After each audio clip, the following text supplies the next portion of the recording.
नमस्कार, सुप्रभात, स्वागत है आप सभी का। आप देख रहे हैं न्यूज गंगा। मैं हूं आपके साथ मनीषा। नजर डालेंगे देश और दुनिया की बड़ी और अहम खबरों पर, लेकिन इससे पहले ले चलते हैं आपको सुर्खियों की ओर।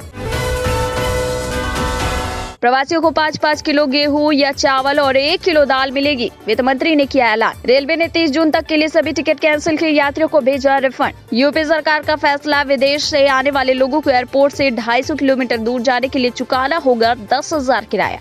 रेल से सफर के लिए अब देना होगा डेस्टिनेशन का पता, जरूरत पड़ने पर की जाएगी ट्रेसिंग। हरियाणा में आज से सड़कों पर दौड़ेंगी रोडवेज की बसें, सरकार ने बनाया खास प्लान। दिल्ली में अभी स्कूल, कॉलेज, मॉल, स्पा नहीं खुलने चाहिए, जनता ने सरकार को भेजे 5 लाख सुझाव। मुजफ्फरनगर दुर्घटना पर सीएम योगी ने दिए जांच के लिए आदेश, मृतकों के परिजनों को 2-2 लाख की आर्थिक मदद। दिल्ली पुलिसकर्मी ने कमिश्नर को लिखा पत्र, कहा 12 की जगह 8 घंटे कराए ड्यूटी। छत्तीसगढ़ में नहीं होंगे 10वीं और 12वीं के बचे पेपर, ऐसे दिए जाएंगे नंबर। और महाराष्ट्र में 15 मई से शुरू होगी शराब की होम डिलीवरी, एक बार में मंगवा सकेंगे 24 बोतलें। वित्त मंत्री निर्मला सीतारमण ने किसानों और मजदूरों के लिए बड़े ऐलान किए। उन्होंने कहा कि अब मनरेगा के तहत अब 202 रुपए की मजदूरी दी जाएगी। सीतारमण ने बताया कि प्रवासी मजदूरों को अगले 2 महीने तक फ्री खाद्यान्न दिए जाएंगे।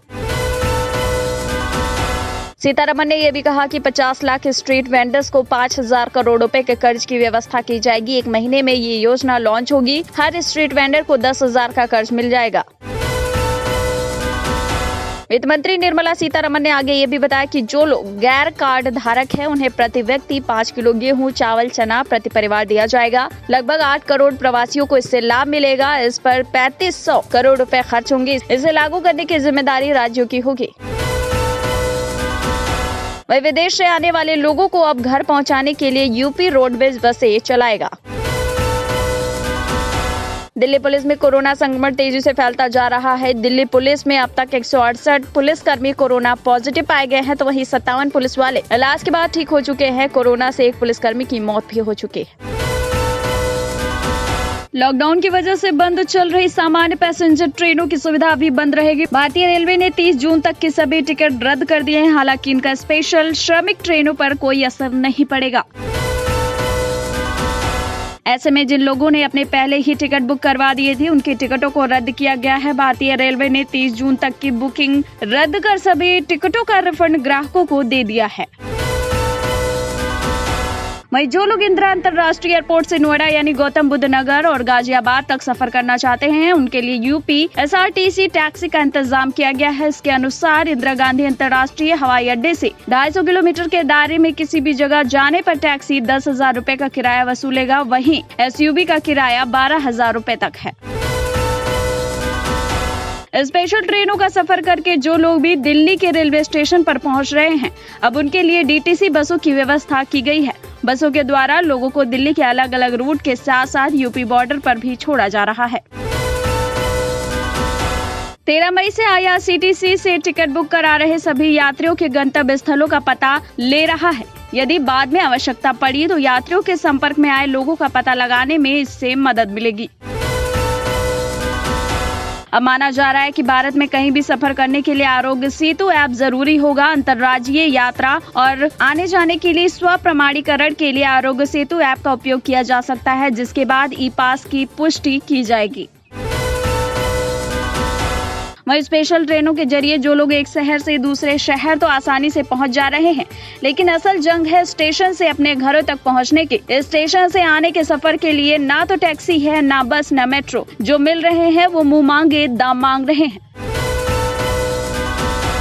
तो दूसरी ओर सरकार ने वर्क फ्रॉम होम को लेकर एक ड्राफ्ट पेपर तैयार किया है। इसके मुताबिक सरकारी ऑफिस में काम करने वाले स्टाफ को साल में 15 दिन घर से काम करने की छूट भी मिल सकती है। मुजफ्फरनगर दुर्घटना पर सीएम योगी ने शोक व्यक्त किया है और दिए जांच के आदेश, साथ ही मृतकों के परिजनों को 2-2 लाख की आर्थिक मदद भी करने के निर्देश दिए हैं। लॉकडाउन के तीसरे चरण के बीच हरियाणा में आज से रोडवेज बसों का परिचालन शुरू हो जाएगा, यानी हरियाणा रोडवेज की बसें एक बार फिर से सड़कों पर दौड़ती हुई नजर आएंगी। दिल्ली के मुख्यमंत्री अरविंद केजरीवाल ने बताया कि लॉकडाउन 4 को लेकर 5 लाख से ज्यादा सुझाव मिले हैं। उन्होंने कहा बहुत अच्छे सुझाव मिले हैं। लोग सैलून, स्पा और जिम जैसी जगह खोलने के पक्ष में नहीं है, तो वहीं ऑटो, टैक्सी और बस सेवा शुरू करने के प्रस्ताव मिले हैं। नॉर्थ एमसीडी में 10,000 से अधिक कर्मचारियों को पिछले 2 से 3 महीनों से उनका वेतन नहीं मिला है। इसमें फ्रंटलाइन कोरोना वॉरियर्स जैसे डॉक्टर, नर्स और शिक्षक शामिल हैं। दिल्ली के रोहिणी में कोरोना वॉरियर दंपत्ति की मौत हो गई। वहीं बेटे का आरोप है कि अगर वक्त पर उनके माता पिता को इलाज मिला होता तो दोनों शायद आज जिंदा होते। वहीं अब दिल्ली के रोहिणी नॉर्थ थाने में तैनात एसआई कोरोना संक्रमित पाए गए। कोरोना संक्रमित एसआई सोनीपत के रहने वाले हैं और रोहिणी के एक अपार्टमेंट में 2 अन्य सब इंस्पेक्टर के साथ रहते थे।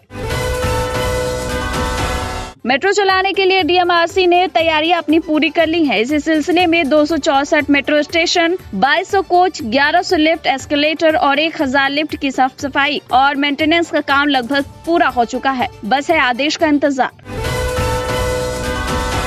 राजधानी दिल्ली में ट्रैफिक चालान के लिए बुधवार से शुरू की गई 2 वर्चुअल कोर्ट में एक ही दिन में चालान से 1 लाख से ऊपर की राशि जमा हो गई है। हालांकि ये सिर्फ वो रकम है जो चालान कटने के बाद लोगों ने ऑनलाइन भरी है।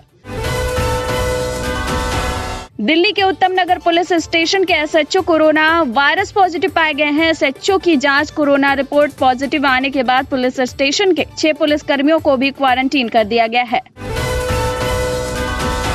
दिल्ली के ही एक पुलिसकर्मी ने पुलिस आयुक्त को पत्र लिखकर काम के 12 घंटे से घटाकर 8 घंटे करने को कहा है। दरअसल पुलिसकर्मी का कहना है कि उन्हें भोजन बनाने, कपड़ा धोने आदि का समय ही नहीं मिल पा रहा है। तो दूसरी ओर मुंबई से यूपी लौट रहे एक फोटोग्राफर की ट्रेन में मौत हो गई। साथ ही उसके अंतिम संस्कार के बाद हड़कंप मच गया। मिली जानकारी के मुताबिक मुंबई से अयोध्या अपने घर गोसाईगंज लौट रहे कामगार 54 यात्रियों के साथ ट्रेन में सफर कर रहा था। बिहार के समस्तीपुर में प्रवासी मजदूरों से भरी बस और ट्रक की जबरदस्त टक्कर हो गई। इस हादसे में एक मजदूर और बस ड्राइवर की मौत हो गई। 12 से ज्यादा मजदूर घायल हो गए, जिनमें से एक की हालत काफी गंभीर बनी हुई है। वहीं दिल्ली के गाजीपुर सब्जी मंडी को 2 दिनों के लिए बंद कर दिया गया है। दरअसल सब्जी मंडी के 2 बड़े अधिकारी एपीएमसी के सेक्रेटरी और डिप्टी सेक्रेटरी कोरोना पॉजिटिव पाए गए हैं। इसी के चलते एहतियात के तौर पर सैनिटाइजेशन के लिए सब्जी मंडी को 2 दिनों के लिए बंद किया गया है। दिल्ली के द्वारका जिले के एक वरिष्ठ पुलिस अधिकारी बुधवार को कोरोना वायरस से संक्रमित पाए गए। अधिकारियों ने कहा कि ये पहला मामला है जब द्वारका में कोई पुलिस अधिकारी कोरोना वायरस से संक्रमित पाया गया है। तो दूसरी ओर वाराणसी में एक ऐसी तस्वीर देखने को मिली जिसने सभी को हैरान कर दिया। दरअसल गुजरात से पैदल चलकर प्रेमिका से मिलने बनारस पहुंच गया उसका आशिक। गुना के नजदीक एक भीषण सड़क हादसा कल हुआ, जिसमें 8 मजदूरों की मौत हो गई और करीब 55 से ज्यादा लोग घायल हो गए हैं। आपको बता दें कि सभी उत्तर प्रदेश के रहने वाले थे और महाराष्ट्र से लौट रहे थे। तो वहीं ये हादसा कंटेनर और यात्री की बस के आमने सामने से टक्कर से हुआ। वित्त मंत्री निर्मला सीतारमण ने ऐलान किया है कि एमएसएमई सेक्टर में 100% गारंटी फ्री कर्ज दिया जाएगा। 4 साल के लिए कर्ज मिलेगा। पहले साल मूलधन देने की जरूरत भी नहीं होगी। तो वहीं उत्तर प्रदेश के मुख्यमंत्री योगी आदित्यनाथ ने राज्य के ऑनलाइन लोन फेयर में एमएसएमई यानी सूक्ष्म, लघु और मध्यम उद्यम क्षेत्र से जुड़े लोगों को चेक सौंपे।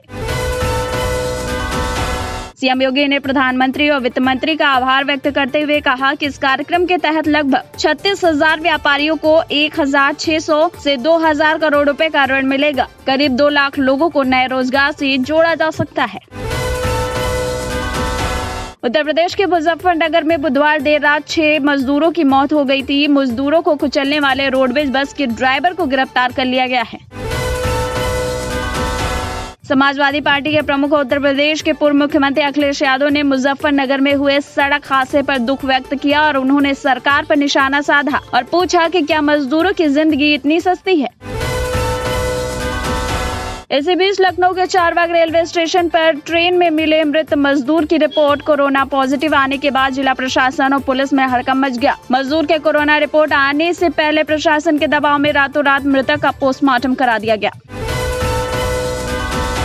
तो पिछले 50 दिनों से दिल्ली में लॉकडाउन की वजह से फंसे बिहार के रहने वाले लोग गुरुवार को विशेष ट्रेन से पटना पहुंचे। घर वापसी के बाद लोगों के चेहरे पर अलग ही सुकून दिखाई दी। बिहार के बक्सर से एक सनसनीखेज मामला सामने आया, जहां स्थानीय कांग्रेस विधायक संजय तिवारी उर्फ मुन्ना तिवारी की गाड़ी से पुलिस ने 8 बोतल विदेशी शराब बरामद की। राजस्थान के मुख्यमंत्री अशोक गहलोत ने निर्देश दिया है कि सभी कलेक्टर, विधायकों, सांसदों और अन्य जनप्रतिनिधियों की राय लेकर स्थानीय जरूरतों के हिसाब से पेयजल की योजना बनाई जाए। भारत में कोरोना के खिलाफ जंग की तैयारी तेजी से चल रही है। अब CSIR न सिर्फ नई दवा की खोज में जुटी है, बल्कि इस समय CSIR ने कुछ दवाओं का क्लिनिकल ट्रायल भी शुरू कर दिया है और कुछ होने जा रहा है। वहीं दूसरी ओर आयुष मंत्रालय ने वैज्ञानिक और औद्योगिक अनुसंधान परिषद के साथ मिलकर कोरोना वायरस से लड़ने के लिए 4 महत्वपूर्ण आयुर्वेदिक जड़ी बूटियों के क्लिनिकल ट्रायल शुरू कर दिए हैं। ये दवाएं हैं अश्वगंधा, गुडुचू, यष्टि मधु और पीपली। दूसरी ओर कोरोना संकट के बीच पश्चिम बंगाल के हुगली जिले के कई इलाकों में हिंसा झड़पों के बाद धारा 144 लागू कर दी गई। साथ ही इंटरनेट पर भी 17 मई की शाम 6 बजे तक रोक लगा दी गई है। केंद्र सरकार के निर्देश पर पहली बार कोरोना के पॉजिटिव मरीजों का होम्योपैथी पद्धति से इलाज करने की शुरुआत कर दी गई है। भोपाल के शासकीय होम्योपैथी चिकित्सा महाविद्यालय में 3 एसिम्प्टोमेटिक मरीजों को भर्ती किया गया है। तो दूसरी ओर छत्तीसगढ़ माध्यमिक शिक्षा मंडल ने कक्षा 10वीं और कक्षा 12वीं की बची हुई परीक्षाओं को कैंसिल कर दिया है। बोर्ड से मिली जानकारी के मुताबिक बच्चों को पेपर में मार्क्स उनके इंटरनल असेसमेंट के आधार पर दिए जाएंगे। हिमाचल प्रदेश के कांगड़ा जिले में जम्मू जालंधर हाईवे पर एक निजी बस हादसे का शिकार हो गई। बस में ड्राइवर और कंडक्टर समेत कुल 20 लोग सवार थे, जिनमें से 18 घायल हैं और 5 की हालत गंभीर बनी हुई है। उधर मुंबई के धारावी में 1000 से भी ज्यादा कोरोना वायरस के मरीज आ गए हैं और मरने वालों की संख्या 40 के पार पहुंच गई है। महाराष्ट्र में शराब की दुकानों पर लोगों की भीड़ रोकने के लिए 15 मई से घर पर शराब की होम डिलीवरी अब शुरू हो जाएगी। WHO के हेल्थ इमरजेंसी प्रोग्राम के निदेशक डॉक्टर माइकल रयान ने कहा है कि जैसे HIV खत्म नहीं हो सका, वैसे ही कोरोना वायरस भी हमारे बीच बना रह सकता है।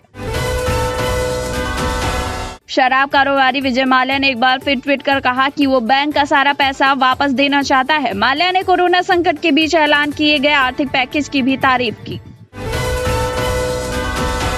आमिर खान की फिल्म पीके में काम कर चुके एक्टर साई गुंटेवार का 42 साल की उम्र में निधन हो गया। ब्रेन कैंसर की वजह से 10 मई को अमेरिका में उन्होंने अंतिम सांस ली। अमेरिकी सीनेट में एक ऐसा बिल आया है जो पास हो गया है तो ट्रंप चीन पर प्रतिबंधों की बरसात कर सकते हैं। अमेरिका के 9 सीनेटर्स वहां की संसद कांग्रेस में एक बिल लाए हैं जो राष्ट्रपति डोनाल्ड ट्रंप को चीन पर प्रतिबंध लगाने का अधिकार दे देगा। तो ये तो थी देश और दुनिया की बड़ी और ताजा खबरें। ऐसे ही ताजा तरीन अहम खबरों को सुनने के लिए आप तुरंत सब्सक्राइब कर लीजिए हमारा चैनल न्यूज गंगा।